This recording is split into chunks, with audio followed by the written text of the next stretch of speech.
باب نمبر 6 اخلاص اور رقت قلب۔ فصل نمبر 1 اعمال کا دار و مدار نیتوں پر ہونے کا بیان۔ حدیث نمبر 333 متفق علیہ روایت ہے اور الفاظ صحیح بخاری کے ہیں۔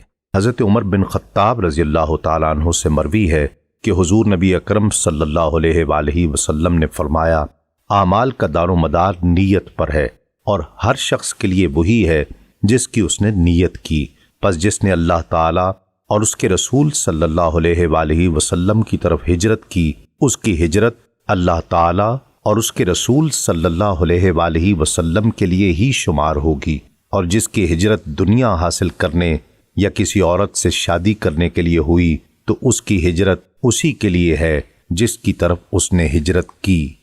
حدیث نمبر 334 متفق علیہ روایت ہے۔ حضرت عائشہ صدیقہ رضی اللہ تعالیٰ عنہا سے مروی ہے کہ حضور نبی اکرم صلی اللہ علیہ وآلہ وسلم نے فرمایا، فتح مکہ کے بعد مکہ مکرمہ سے ہجرت نہیں، ہاں جہاد اور نیت باقی ہے، جب تمہیں جہاد کی طرف بلایا جائے تو فوراً نکل پڑو۔ حدیث نمبر 335 متفق علیہ روایت ہے۔ حضرت ابو بکرہ نفیع بن حارث ثقفی رضی اللہ تعالیٰ عنہ روایت کرتے ہیں کہ حضور نبی اکرم صلی اللہ علیہ وآلہ وسلم نے فرمایا، جب دو مسلمان اپنی تلواروں کے ساتھ ملیں، آپس میں لڑیں، تو قاتل اور مقتول دونوں جہنم میں ہیں۔ میں نے عرض کیا، یا رسول اللہ، قاتل کے متعلق تو درست ہے، لیکن مقتول کیوں؟ فرمایا، کیونکہ وہ بھی اپنے حریف کو قتل کرنے کا تمنائی تھا۔ حدیث نمبر 336 صحیح مسلم میں حضرت ابو ہریرہ رضی اللہ تعالیٰ عنہ سے روایت ہے کہ حضور نبی اکرم صلی اللہ علیہ وآلہ وسلم نے فرمایا، بے شک اللہ تعالیٰ نہ تمہارے جسموں کو دیکھتا ہے اور نہ ہی تمہاری صورتوں کو، بلکہ وہ تمہارے دلوں کو دیکھتا ہے۔ اور ایک روایت میں یہ الفاظ ہیں، بے شک اللہ تعالیٰ تمہاری شکلوں اور تمہارے اموال کو نہیں دیکھتا، بلکہ وہ تمہارے دلوں اور تمہارے اعمال کو دیکھتا ہے۔ حدیث نمبر 337 الطبرانی میں حضرت سال بن سعد ساعدی رضی اللہ تعالیٰ عنہ سے مروی ہے کہ حضور نبی اکرم صلی اللہ علیہ وآلہ وسلم نے فرمایا، مومن کی نیت اس کے عمل سے بہتر ہے اور منافق کا عمل اس کی نیت سے بہتر ہے، اور ہر ایک اپنی نیت پر عمل کرتا ہے، پس جب مومن کوئی نیک عمل کرتا ہے تو اس نیک عمل کی برکت کے باعث اس کے دل میں نور پھوٹ پڑتا ہے۔ باب نمبر 6 فصل نمبر 2 دنیا سے بے رغبتی کا بیان۔ حدیث نمبر 338 ابو حنیفہ اپنی مسند میں بیان کرتے ہیں، حضرت عبداللہ بن عمر رضی اللہ تعالی عنہما سے روایت ہے کہ بے شک حضور نبی اکرم صلی اللہ علیہ وآلہ وسلم نے فرمایا، لوگوں میں سب سے زیادہ عقل مند وہ ہے جو دنیا کی محبت کو سب سے زیادہ چھوڑنے والا ہو۔ حدیث نمبر 339 سنن ابن ماجہ میں حضرت سہل بن سعد ساعدی رضی اللہ تعالیٰ عنہ روایت کرتے ہیں کہ ایک آدمی حضور نبی اکرم صلی اللہ علیہ وآلہ وسلم کی خدمت میں حاضر ہوا اور اس نے عرض کیا، یا رسول اللہ، مجھے کوئی ایسا عمل بتائیں جسے کرنے سے اللہ تعالیٰ بھی مجھ سے محبت کرے اور لوگ بھی۔ آپ صلی اللہ علیہ وآلہ وسلم نے فرمایا، دنیا سے بے رغبت ہو جا، اللہ تعالیٰ تجھ سے محبت کرے گا، اور جو کچھ لوگوں کے پاس ہے اس سے بے رغبت ہو جا، لوگ بھی تجھ سے محبت کریں گے۔ حدیث نمبر 340 سنن ترمذی میں حضرت ابو ہریرہ رضی اللہ تعالیٰ عنہ سے روایت ہے کہ حضور نبی اکرم صلی اللہ علیہ وآلہ وسلم نے فرمایا، اللہ تعالیٰ فرماتا ہے، اے ابن آدم، تو میری عبادت کے لیے فارغ تو ہو، میں تمہارا سینہ بے نیازی سے بھر دوں گا اور تیرا فقر و فاقہ ختم کر دوں گا، اور اگر تو ایسا نہیں کرے گا تو میں تیرے ہاتھ کام کاج سے بھر دوں گا اور تیری محتاجی کبھی ختم نہیں کروں گا۔ حدیث نمبر 341 سنن ابن ماجہ میں حضرت ابو خلاد رضی اللہ تعالیٰ عنہ جو کہ صحابی رسول ہیں روایت کرتے ہیں کہ حضور نبی اکرم صلی اللہ علیہ وآلہ وسلم نے فرمایا، جب تم دیکھو کہ کسی شخص کو دنیا میں زہد اور کم گوئی عطا کر دی گئی ہے تو اس کا قرب حاصل کرو، کیونکہ اسے حکمت عطا کر دی جاتی ہے۔ حدیث نمبر 342 صحیح مسلم میں حضرت ابو ہریرہ رضی اللہ تعالیٰ عنہ سے مروی ہے کہ حضور نبی اکرم صلی اللہ علیہ وآلہ وسلم نے فرمایا، دنیا مومن کا قید خانہ اور کافر کی جنت ہے۔ حدیث نمبر 343۔ الطبرانی میں حضرت ابو ہریرہ رضی اللہ تعالیٰ عنہ سے مروی ہے کہ حضور نبی اکرم صلی اللہ علیہ وآلہ وسلم نے فرمایا، دنیا سے بے رغبتی دل اور جسم دونوں کو سکون بخشتی ہے۔ اور امام قضائی نے حضرت عبداللہ بن عمرو رضی اللہ تعالیٰ عنہ سے روایت کرتے ہوئے ان الفاظ کا اضافہ کیا ہے، دنیا سے محبت غم و حزن میں اضافہ کرتی ہے اور فحش کلامی دل کو سخت کر دیتی ہے۔ حدیث نمبر 344۔ امام ابو یعلا روایت کرتے ہیں، حضرت عمار بن یاسر رضی اللہ تعالیٰ عنہ فرماتے ہیں کہ میں نے حضور نبی اکرم صلی اللہ علیہ وآلہ وسلم سے سنا، نیک لوگ دنیا سے بے رغبتی کے علاوہ کسی اور چیز کے ساتھ خوبصورت نہیں لگتے۔ حدیث نمبر 345۔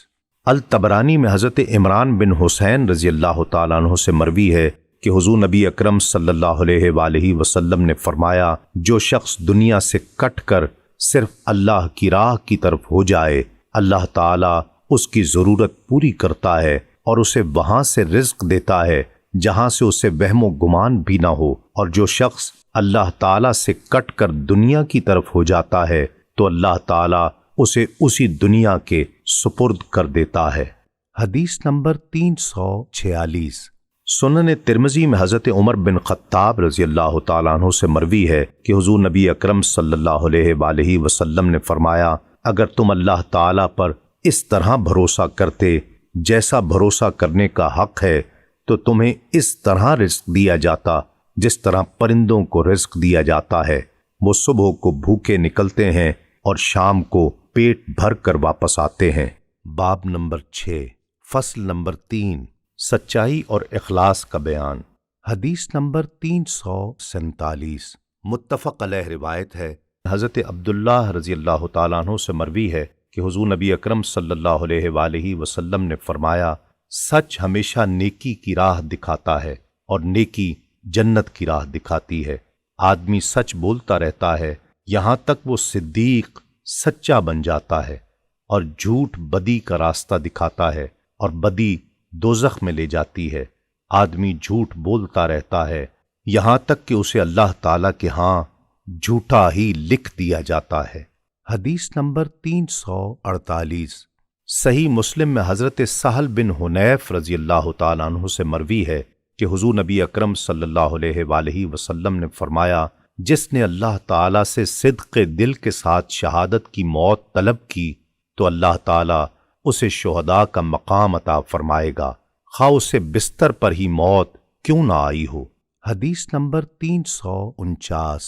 سنن ترمذی میں حضرت ابو محمد حسن بن علی رضی اللہ تعالیٰ عنہ بیان کرتے ہیں کہ مجھے حضور نبی اکرم صلی اللہ علیہ وآلہ وسلم کا یہ ارشاد آج بھی یاد ہے۔ آپ صلی اللہ علیہ وآلہ وسلم نے فرمایا، شک و شبہ والی چیز چھوڑ کر ہمیشہ شک و شبہ سے پاک چیز کو اختیار کرو، بے شک سچ سکون اور جھوٹ شک و شبہ ہے۔ حدیث نمبر 350۔ مسند امام احمد بن حنبل میں حضرت عبداللہ بن عمرو رضی اللہ تعالیٰ عنہ روایت کرتے ہیں کہ ایک آدمی حضور نبی اکرم صلی اللہ علیہ وآلہ وسلم کی خدمت اقدس میں حاضر ہوا اور اس نے عرض کیا، یا رسول اللہ، جنت میں لے جانے والا عمل کون سا ہے؟ آپ صلی اللہ علیہ وآلہ وسلم نے فرمایا، سچ بولنا۔ جب آدمی سچ بولتا ہے تو وہ نیکی کرتا ہے، اور جب وہ نیکی کرتا ہے تو گناہ سے محفوظ ہو جاتا ہے، اور جب وہ گناہ سے محفوظ ہو جاتا ہے تو جنت میں داخل ہو جاتا ہے۔ اس نے عرض کیا، یا رسول اللہ، دوزخ میں لے جانے والا عمل کون سا ہے؟ آپ صلی اللہ علیہ وآلہ وسلم نے فرمایا، جھوٹ۔ جب آدمی جھوٹ بولتا ہے تو وہ برائی کرتا ہے، اور جب برائی کرتا ہے تو وہ کفر کرتا ہے، اور جب کفر کرتا ہے تو دوزخ میں داخل ہو جاتا ہے۔ حدیث نمبر 351۔ بہقی میں حضرت معاذ بن جبل رضی اللہ تعالیٰ عنہ کو جب یمن کی طرف بھیجا گیا تو انہوں نے بارگاہ رسالت میں آپ صلی اللہ علیہ وآلہ وسلم میں عرض کیا، یا رسول اللہ، مجھے خصوصی نصیحت فرمائیں۔ آپ صلی اللہ علیہ وآلہ وسلم نے فرمایا، دین میں اخلاص پیدا کرو، تمہیں تھوڑا عمل بھی کافی ہوگا۔ حدیث نمبر 352۔ الطبرانی میں حضرت ابو درداء رضی اللہ تعالیٰ عنہ سے روایت ہے کہ حضور نبی اکرم صلی اللہ علیہ وآلہ وسلم نے فرمایا، دنیا ملعون ہے اور جو کچھ اس میں ہے وہ بھی ملعون ہے سوائے اس نیک عمل کے جس کے ذریعے اللہ تعالیٰ کی رضا طلب کی جائے۔ حدیث نمبر 353۔ سنن ابن ماجہ میں حضرت انس بن مالک رضی اللہ تعالیٰ عنہ سے روایت ہے کہ حضور نبی اکرم صلی اللہ علیہ وآلہ وسلم نے فرمایا، جو شخص اللہ وحدہ لا شریک کے لیے کامل اخلاص پر اور بلا شرک اس کی عبادت پر اور نماز قائم کرنے پر، زکوٰۃ دینے پر ہمیشہ عمل پیرا ہو کر دنیا سے رخصت ہوگا، اس کی موت اس حال میں ہوگی کہ اللہ تعالیٰ اس سے راضی ہوگا۔ باب نمبر 6، فصل نمبر 4۔ اللہ کے لیے محبت کرنے کے ثواب کا بیان۔ حدیث نمبر 354۔ صحیح مسلم میں حضرت ابو ہریرہ رضی اللہ تعالیٰ عنہ سے روایت ہے کہ حضور نبی اکرم صلی اللہ علیہ وآلہ وسلم نے فرمایا، اللہ تعالیٰ قیامت کے دن فرمائے گا، میری عظمت کی خاطر ایک دوسرے سے محبت کرنے والے آج کہاں ہیں؟ میں انہیں اپنے سائے میں جگہ دوں، کیونکہ آج میرے سائے کے علاوہ کوئی اور سایہ نہیں ہے۔ حدیث نمبر 355۔ صحیح مسلم میں حضرت ابو ہریرہ رضی اللہ تعالیٰ عنہ روایت کرتے ہیں کہ حضور نبی اکرم صلی اللہ علیہ وآلہ وسلم نے فرمایا، ایک شخص اپنے بھائی سے ملنے کے لیے ایک دوسری بستی میں گیا، اللہ تعالیٰ نے اس کے راستے میں ایک فرشتے کو بھیج دیا۔ جب اس شخص کا اس فرشتے کے پاس سے گزر ہوا تو فرشتے نے پوچھا، کہاں جانے کا ارادہ ہے؟ اس شخص نے کہا، اس بستی میں میرا ایک دینی بھائی ہے، اس سے ملنے کا ارادہ ہے۔ فرشتے نے پوچھا، کیا تمہارا اس پر کوئی احسان ہے جس کی تکمیل مقصود ہے؟ اس نے کہا، اس کے سوا اور کوئی بات نہیں کہ مجھے اس سے صرف اللہ تعالیٰ کے لیے محبت ہے۔ تب اس فرشتے نے کہا کہ میں تمہارے پاس اللہ تعالیٰ کا یہ پیغام لایا ہوں کہ جس طرح تم اس شخص سے محض اللہ تعالیٰ کے لیے محبت کرتے ہو، اللہ تعالیٰ بھی تم سے محبت کرتا ہے۔ حدیث نمبر 356۔ متفق علیہ روایت ہے۔ حضرت عبداللہ بن مسعود رضی اللہ تعالیٰ عنہ سے مروی ہے کہ ایک شخص نے حضور نبی اکرم صلی اللہ علیہ وآلہ وسلم کی خدمت اقدس میں حاضر ہو کر عرض کیا، یا رسول اللہ، اس شخص کے بارے میں آپ کا کیا ارشاد ہے جو کسی قوم سے محبت رکھتا ہے لیکن ان سے ملا نہیں ہے؟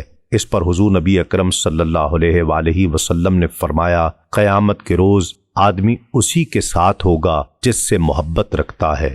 حدیث نمبر 357۔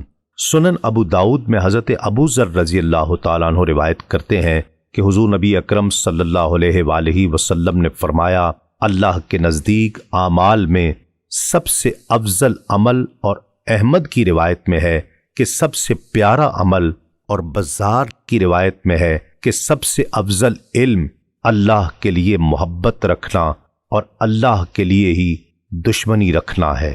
حدیث نمبر 358۔ موطا امام مالک میں حضرت معاذ بن جبل رضی اللہ تعالیٰ عنہ روایت کرتے ہیں کہ میں نے حضور نبی اکرم صلی اللہ علیہ وآلہ وسلم کو یہ فرماتے سنا ہے کہ اللہ تعالیٰ نے فرمایا، میری خاطر محبت کرنے والوں، میری خاطر میری محافل سجانے والوں، میری خاطر ایک دوسرے سے ملنے والوں اور میری خاطر خرچ کرنے والوں کے لیے میری محبت واجب ہو گئی ہے۔ حدیث نمبر 359۔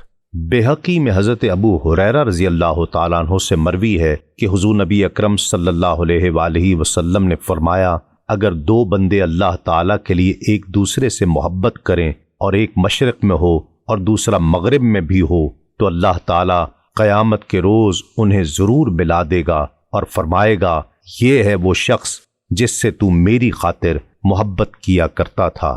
باب نمبر 6، فصل نمبر 5۔ اللہ کے بارے میں حسن ظن رکھنے کا بیان۔ حدیث نمبر 360۔ متفق علیہ روایت ہے۔ حضرت ابو ہریرہ رضی اللہ تعالیٰ عنہ سے مروی ہے کہ حضور نبی اکرم صلی اللہ علیہ وآلہ وسلم نے فرمایا، اللہ تعالیٰ فرماتا ہے، میں اپنے بندے کے گمان کے ساتھ ہوتا ہوں جو وہ میرے بارے میں رکھتا ہے، اور میں اس کے ساتھ ہوتا ہوں جب وہ مجھے پکارتا ہے۔ حدیث نمبر 361 متفق علیہ روایت ہے۔ حضرت ابو ہریرہ رضی اللہ تعالیٰ عنہ سے روایت ہے کہ حضور نبی اکرم صلی اللہ علیہ وآلہ وسلم نے فرمایا، اللہ تعالیٰ فرماتا ہے کہ میرا بندہ میرے متعلق جیسا خیال رکھتا ہے میں اس کے ساتھ ویسا ہی معاملہ کرتا ہوں۔ جب وہ میرا ذکر کرتا ہے میں اس کے ساتھ ہوتا ہوں۔ اگر وہ اپنے دل میں میرا ذکر یعنی ذکر خفی کرے تو میں بھی اپنی شان کے لائق اپنے دل میں اس کا ذکر کرتا ہوں، اور اگر وہ جماعت میں میرا ذکر یعنی ذکر جلی کرے تو میں اس کی جماعت سے بہتر جماعت یعنی فرشتوں میں اس کا ذکر کرتا ہوں۔ اگر وہ ایک بالشت میرے نزدیک آئے تو میں ایک بازو کے برابر اس کے نزدیک ہو جاتا ہوں۔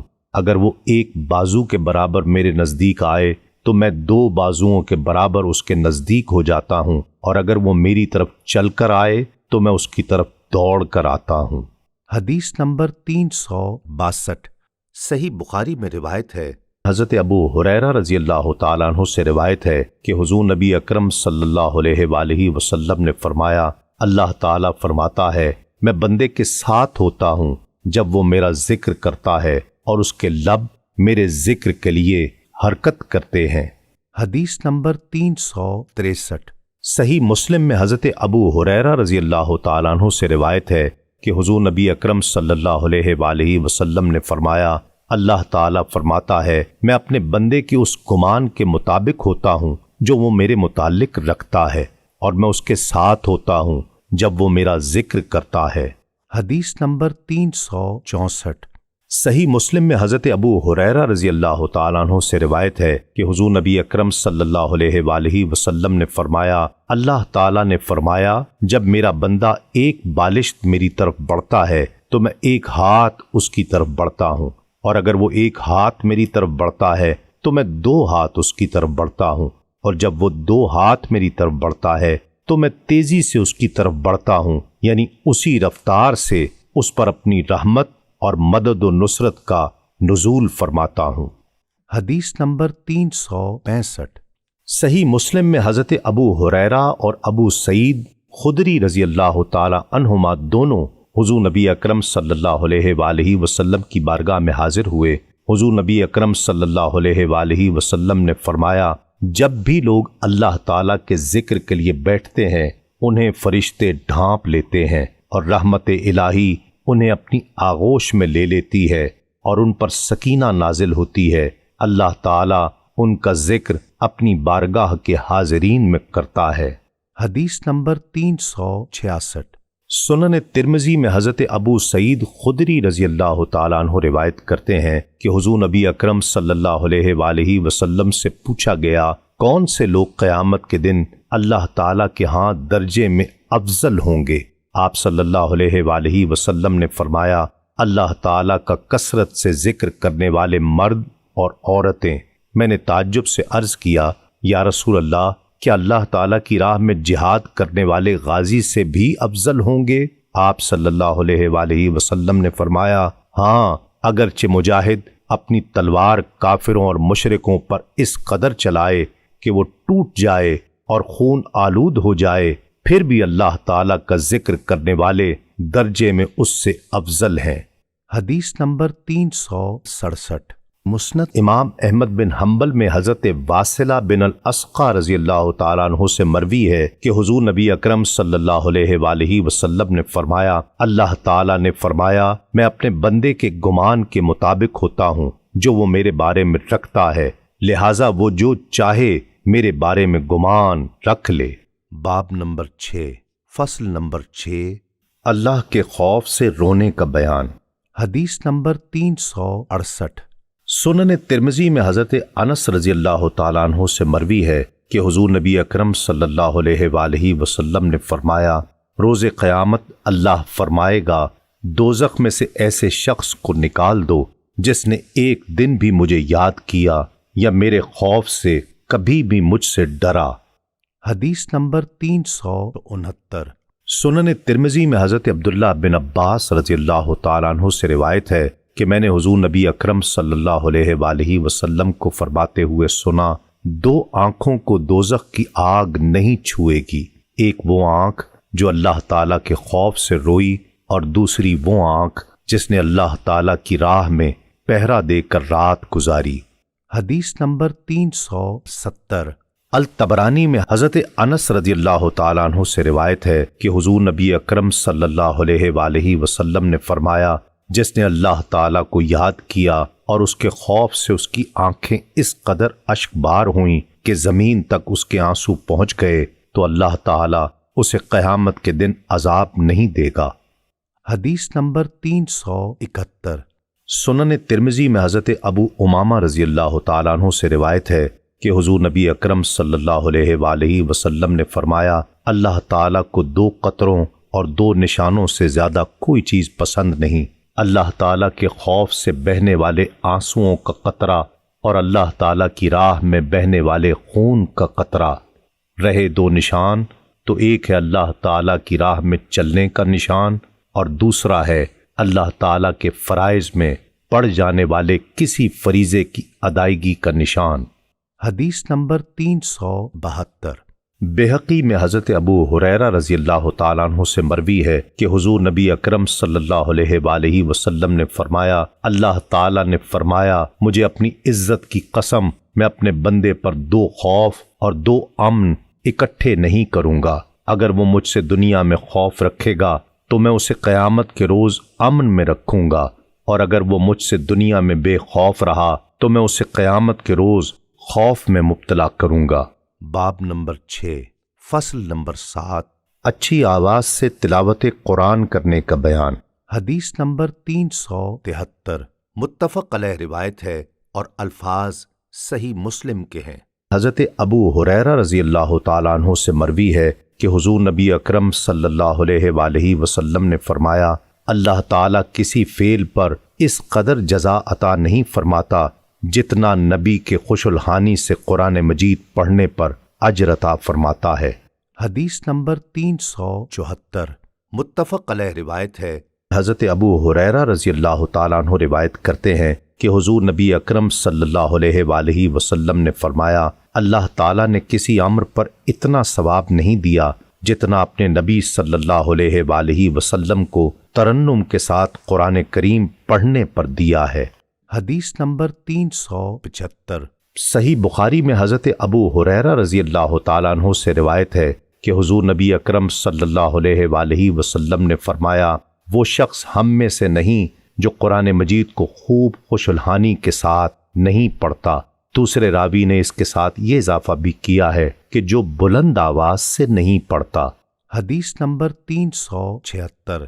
صحیح مسلم میں حضرت ابو امامہ رضی اللہ تعالیٰ عنہ روایت کرتے ہیں کہ میں نے حضور نبی اکرم صلی اللہ علیہ وآلہ وسلم کو فرماتے ہوئے سنا، قرآن مجید پڑھا کرو، یہ قیامت کے دن اپنے پڑھنے والوں کے لیے شفاعت کرنے والا بن کر آئے گا۔ حدیث نمبر 377۔ سنن ترمذی میں حضرت علی ابن ابی طالب رضی اللہ تعالیٰ عنہ روایت کرتے ہیں کہ حضور نبی اکرم صلی اللہ علیہ وآلہ وسلم نے فرمایا، جس شخص نے قرآن حکیم پڑھا اور اسے حفظ کر لیا، اس کی حلال کردہ چیزوں کو حلال اور حرام کردہ چیزوں کو حرام سمجھا، اللہ تعالیٰ اسے قرات و علم قرآن کی وجہ سے اسے جنت میں داخل کر دے گا، اور اس کے خاندان کے 10 ایسے افراد کے حق میں بھی اس کی سفارش قبول کرے گا جن کے لیے دوزخ واجب ہو چکی ہوگی۔ حدیث نمبر 378۔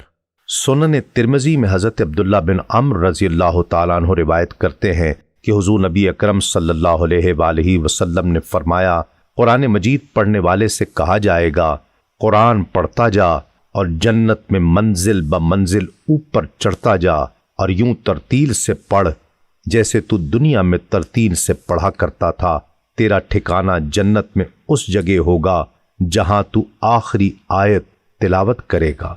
حدیث نمبر 379۔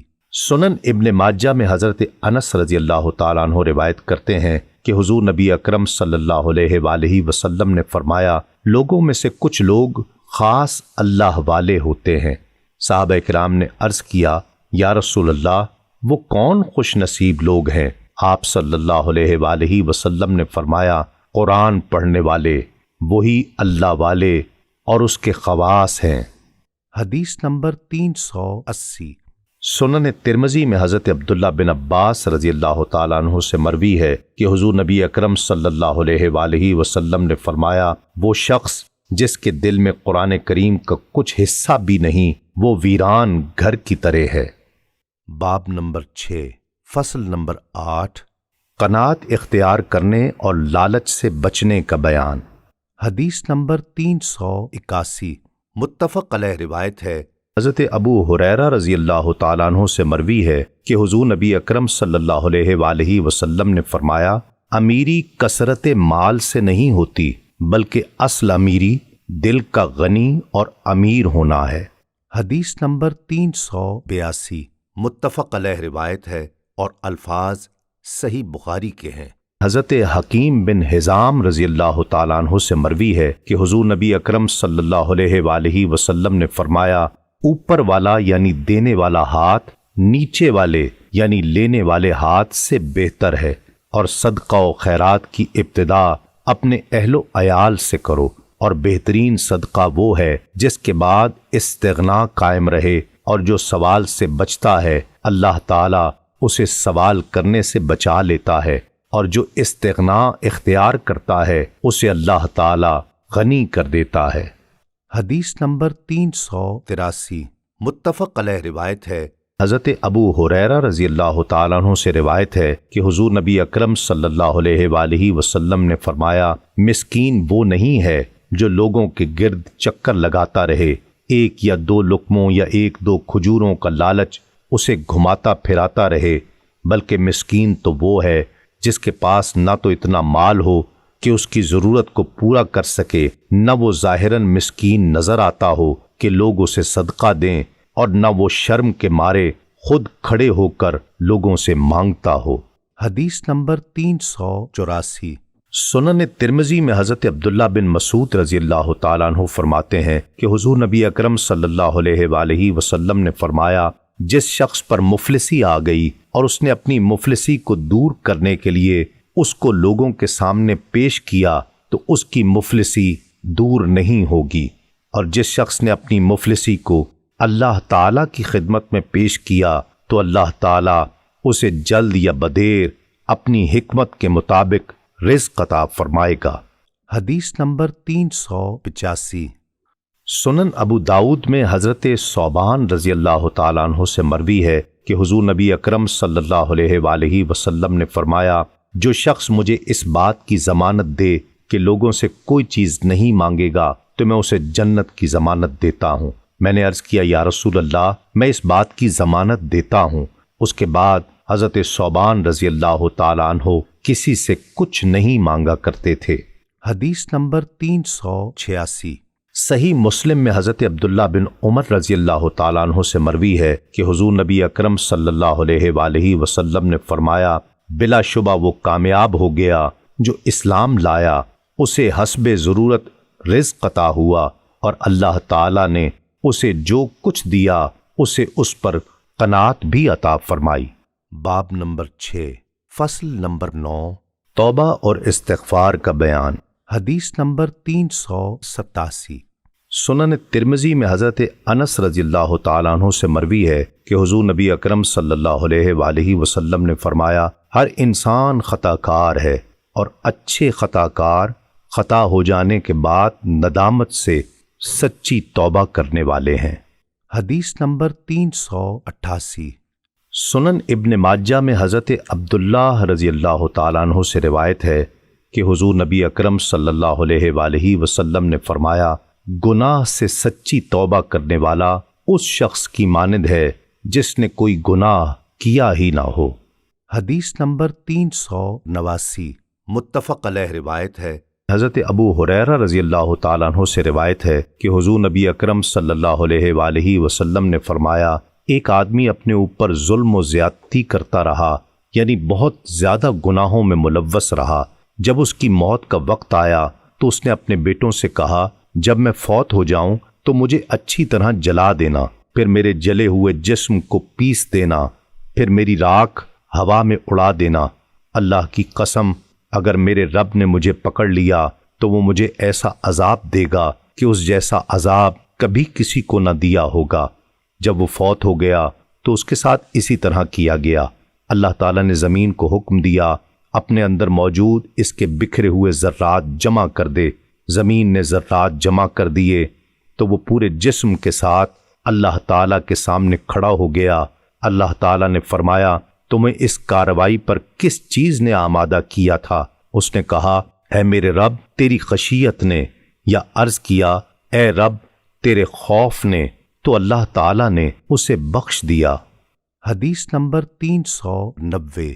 سنن ابن ماجہ میں حضرت ابو ہریرہ رضی اللہ تعالیٰ عنہ سے روایت ہے کہ حضور نبی اکرم صلی اللہ علیہ وآلہ وسلم نے فرمایا مومن جب کوئی گناہ کرتا ہے تو اس کے دل پر ایک سیاہ نشان بن جاتا ہے، پھر اگر وہ توبہ کر لے اور گناہ سے ہٹ جائے اور استغفار کرے تو اس کا دل صاف ہو جاتا ہے، لیکن اگر وہ زیادہ گناہ کرے تو یہ نشان بڑھتا جاتا ہے یہاں تک کہ اس کے پورے دل کو اپنی لپیٹ میں لے لیتا ہے، اور یہی وہ ران زنگ ہے جس کا ذکر اللہ تعالیٰ نے اپنی کتاب قرآن مجید میں فرمایا ہے، ہرگز نہیں بلکہ ان کے دلوں پر ان کے عملوں کی وجہ سے سیاہی چھا گئی ہے۔ حدیث نمبر 391۔ صحیح مسلم میں حضرت ابو ہریرہ رضی اللہ تعالیٰ عنہ سے مروی ہے کہ حضور نبی اکرم صلی اللہ علیہ وآلہ وسلم نے فرمایا جو شخص مغرب سے سورج طلوع ہونے تک یعنی قیامت بپا ہونے سے پہلے پہلے توبہ کرے گا اللہ تعالیٰ اس کی توبہ قبول فرمائے گا۔ حدیث نمبر 392۔ سنن ترمذی میں حضرت عبداللہ بن عمر رضی اللہ تعالیٰ عنہ سے روایت ہے کہ حضور نبی اکرم صلی اللہ علیہ وآلہ وسلم نے فرمایا اللہ تعالیٰ اس وقت تک بندے کی توبہ قبول فرماتا ہے جب تک روح اس کے حلق میں پہنچ کر غرغر نہیں کرتی، یعنی جب تک وہ حالت نزع میں مبتلا نہیں ہوتا۔ حدیث نمبر 393۔ الطبرانی میں حضرت انس رضی اللہ تعالیٰ عنہ سے مروی ہے کہ حضور نبی اکرم صلی اللہ علیہ وآلہ وسلم نے فرمایا پیتل یا لوہے کی طرح دلوں کا بھی ایک زنگ ہے، اور اس کی پالش اور اس سے چھٹکارے کا ذریعہ استغفار ہے۔ حدیث نمبر 394۔ مسند امام احمد بن حنبل میں حضرت ابو سعید خدری رضی اللہ تعالیٰ عنہ سے روایت ہے کہ حضور نبی اکرم صلی اللہ علیہ وآلہ وسلم نے فرمایا شیطان نے بارگاہ الہی میں کہا اے اللہ مجھے تیری عزت کی قسم میں تیرے بندوں کو جب تک ان کی روحیں ان کے جسموں میں باقی رہیں گی گمراہ کرتا رہوں گا۔ اللہ تعالیٰ نے فرمایا مجھے اپنی عزت اور جلال کی قسم جب تک وہ مجھ سے بخشش مانگتے رہیں گے میں انہیں بخشتا رہوں گا۔ حدیث نمبر 395۔ صحیح مسلم میں حضرت ابو ہریرہ رضی اللہ تعالیٰ عنہ سے روایت ہے کہ حضور نبی اکرم صلی اللہ علیہ وآلہ وسلم نے فرمایا مجھے اس ذات کی قسم جس کے قبضہ قدرت میں میری جان ہے اگر تم گناہ نہ کرو گے تو اللہ تعالیٰ تمہیں لے جائے گا اور ایسے لوگ لے آئے گا جو گناہ بھی کریں گے اور معافی بھی مانگیں گے اور اللہ تعالیٰ انہیں معاف کرے گا۔ حدیث نمبر 396۔ سنن ابو داود میں حضرت عبداللہ بن عباس رضی اللہ تعالیٰ عنہ سے مروی ہے کہ حضور نبی اکرم صلی اللہ علیہ وآلہ وسلم نے فرمایا جو شخص پابندی کے ساتھ استغفار کرتا ہے اللہ تعالیٰ اس کے لیے ہر غم سے نجات اور ہر مشکل سے نکلنے کا راستہ بنا دیتا ہے اور اسے وہاں سے رزق دیتا ہے جہاں سے اس کے وہم و گمان میں بھی نہ ہو۔ باب نمبر 6 فصل نمبر 10 اذکار اور تسبیحات کا بیان۔ حدیث نمبر 397۔ سنن ترمذی میں حضرت جابر بن عبداللہ رضی اللہ تعالیٰ عنہ روایت کرتے ہیں کہ حضور نبی اکرم صلی اللہ علیہ وآلہ وسلم نے فرمایا بہترین ذکر لا الہ الا اللہ ہے اور بہترین دعا الحمدللہ ہے۔ حدیث نمبر 398۔ متفق علیہ روایت ہے۔ حضرت ابو ہریرہ رضی اللہ تعالیٰ عنہ سے روایت ہے کہ حضور نبی اکرم صلی اللہ علیہ وآلہ وسلم نے فرمایا دو کلمات زبان پر بہت ہلکے پھلکے ہیں ترازو میں بہت وزنی ہیں رحمان کو بہت پیارے ہیں اور وہ کلمات یہ ہیں سبحان اللہ و بحمدہ سبحان اللہ العظیم اللہ تعالیٰ پاک ہے اور تمام تعریفیں اسی کے لیے ہیں اللہ تعالیٰ پاک ہے اور نہایت عظمت والا ہے۔ حدیث نمبر 399۔ سنن ترمذی میں حضرت جابر رضی اللہ تعالیٰ عنہ سے مروی ہے کہ حضور نبی اکرم صلی اللہ علیہ وآلہ وسلم نے فرمایا، جس نے کہا سبحان اللہ العظیم و بحمدہ، اس کے لیے جنت میں کھجور کا ایک درخت لگا دیا گیا۔ حدیث نمبر 400، متفق علیہ روایت ہے۔ حضرت ابو ہریرہ رضی اللہ تعالیٰ عنہ سے مروی ہے کہ حضور نبی اکرم صلی اللہ علیہ وآلہ وسلم نے فرمایا، جو شخص ایک دن میں 100 دفعہ سبحان اللہ و بحمدہ پڑھتا ہے، اس کے تمام گناہ معاف کر دیے جاتے ہیں، اگرچہ وہ سمندر کی جھاگ کے برابر بھی ہوں۔ حدیث نمبر 401، متفق علیہ روایت ہے۔ حضرت ابو موسیٰ رضی اللہ تعالیٰ عنہ سے روایت ہے کہ حضور نبی اکرم صلی اللہ علیہ وآلہ وسلم نے ان سے فرمایا، تم کہو لا حول ولا قوت الا باللہ، اللہ تعالیٰ کی توفیق کے بغیر نہ برائی سے بچنے کی طاقت ہے اور نہ نیکی کرنے کی استطاعت، یہ جنت کے خزانوں میں سے ایک خزانہ ہے۔ یا فرمایا، کیا میں تمہیں ایسے کلمے کی خبر نہ دوں جو جنت کے خزانوں میں سے ایک خزانہ ہے؟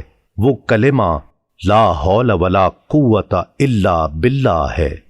حدیث نمبر 402۔ سنن نسائی میں حضرت معاذ بن جبل رضی اللہ تعالیٰ عنہ سے روایت ہے کہ حضور نبی اکرم صلی اللہ علیہ وآلہ وسلم نے فرمایا، کیا میں تمہیں جنت کے دروازوں میں سے ایک دروازہ نہ بتاؤں؟ عرض کیا، وہ کیا ہے؟ آپ صلی اللہ علیہ وآلہ وسلم نے فرمایا، لا حول ولا قوت الا باللہ، اللہ تعالیٰ کی توفیق کے بغیر نہ برائی سے بچنے کی طاقت ہے اور نہ نیکی کرنے کی استطاعت۔ حدیث نمبر 403۔ سنن ابو داؤد میں حضرت ابو درداء رضی اللہ تعالیٰ عنہ سے روایت ہے کہ جو شخص صبح اور شام 7 مرتبہ یہ دعا پڑھتا ہے، وہ سچا ہو یا جھوٹا، اللہ تعالیٰ اس کے لیے ہر فکر مند کرنے والے کام کے لیے کافی ہو جاتا ہے۔ حسبی اللہ لا الہ الا ہو علیہ توکلت وہو رب العرش العظیم، مجھے اللہ تعالیٰ کافی ہے، اللہ تعالیٰ کے علاوہ کوئی سچا معبود نہیں، اسی پر میں نے توکل کیا اور وہ عرش عظیم کا رب ہے۔ حدیث نمبر 404۔ امام ابن حبان روایت کرتے ہیں، حضرت ابو سعید خدری رضی اللہ تعالیٰ عنہ سے روایت ہے کہ حضور نبی اکرم صلی اللہ علیہ وآلہ وسلم نے فرمایا، باقیات صالحات، باقی رہنے والی نیکیاں زیادہ سے زیادہ جمع کرو۔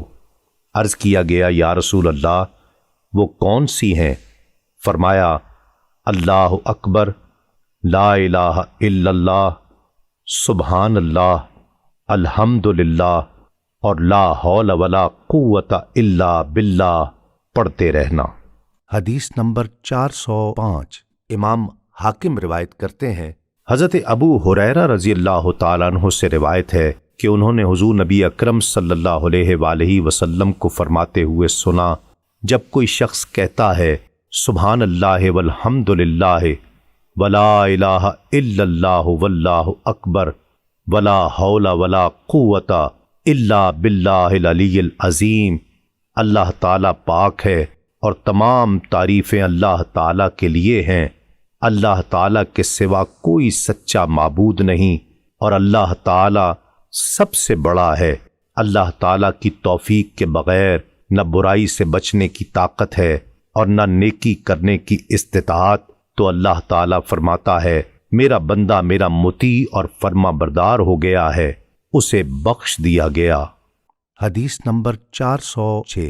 الطبرانی میں حضرت ابو درداء رضی اللہ تعالیٰ عنہ سے مروی ہے کہ حضور نبی اکرم صلی اللہ علیہ وآلہ وسلم نے فرمایا، جو شخص صبح کے وقت اور شام کے وقت مجھ پر 10 مرتبہ درود بھیجے گا، اسے قیامت کے روز میری شفاعت نصیب ہوگی۔ حدیث نمبر 407۔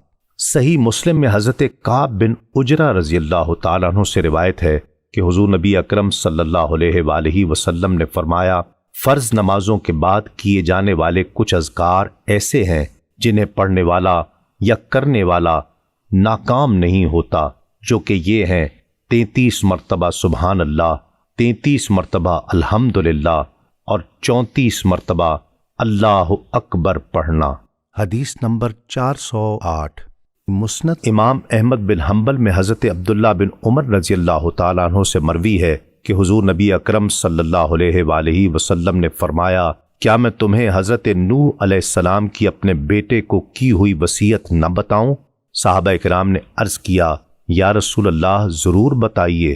آپ صلی اللہ علیہ وآلہ وسلم نے فرمایا، حضرت نوح علیہ السلام نے اپنے بیٹے کو وصیت کی، اے میرے پیارے بیٹے، میں تمہیں 2 کاموں کا حکم دیتا ہوں اور 2 کاموں سے روکتا ہوں۔